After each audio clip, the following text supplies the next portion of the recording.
தாய் கிழவி. வார்த்தையில சொல்ல முடியாது. ஏன்னா ரொம்ப சான்ஸ் தேடி அலைஞ்சிட்டு இருக்கும்போது, நம்மளால எதுவுமே பண்ண முடியாதுன்னு நம்ம கூட இருக்கவங்களே சொல்லும்போது கிடைச்ச ஒரு சான்ஸ் தான் எனக்கு தாய் கிழவி. நீங்க வந்த சீக்வென்ஸ் எல்லாமே ஆடியன்ஸ் நல்லா லவ் பண்ணி என்ஜாய் பண்றோம். நீங்க அத எக்ஸ்பெக்ட் பண்ணீங்களா?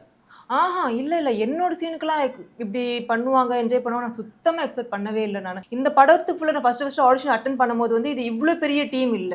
ஒன்ஸ் இது எஸ்கே டீம் பண்ண போறாங்கன்னு தெரியும்போது நான் ஓகே. கண்டிப்பா. Director is the talk of the town. Director ரொம்ப ஹம்பிள், சைலண்ட். ஆர்டிஸ்ட் கிட்ட ரொம்ப ஈஸியா வேலை வாங்குவாரு. அவர்கிட்ட ஒர்க் பண்றது ரொம்ப ரொம்ப ரொம்ப ஈஸியா இருந்தது ஆர்டிஸ்ட்டா. சீன் போயிட்டு நெக்ஸ்ட் டைம் இந்த டைலாக் ஆட் பண்ணிக்கவா அப்படின்னு கேட்கறதுல கூட ஒரு பயம் இல்லாம இருந்தது. தயக்கம் இல்லாம போய் கேட்கலாம் நம்ம அவர்கிட்ட. ஒரு படத்துல ஒரு ரோல் பண்ணாங்கன்னா தொடர்ந்து அது மாரியே கால்ஸ் வரும், அது மாரி வரும்னு.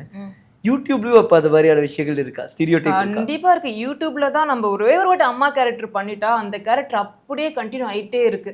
அது உடைக்கவே முடியல என்னால. சினிமாலயே நான் ஹீரோயினுக்கு அம்மா கேரக்டர் என்ன ஆடிஷன் பண்ணாங்க. அது ரொம்ப ஷாக்கிங்கா இருந்தது.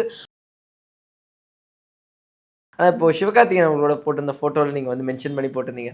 ஈவன் என்னோட ரோல ரெகக்னைஸ் பண்ணாரு, என்னோட டயலாக் ஆமாமா. பேசி குடுத்தாரு அப்படின்னு. நான் படத்துல வாமா மின்னல்ன்ற மாரி அங்கங்க வந்துட்டு போற ரோல் தான் பண்ணியிருக்கேன். அத எப்படி ஞாபகம் வச்சு இவ்ளோ சின்ன ஆர்டிஸ்ட்க்கும் இவரு சொல்றாரு பார்த்தீங்களா, அது ரொம்ப வியப்பா இருந்தது.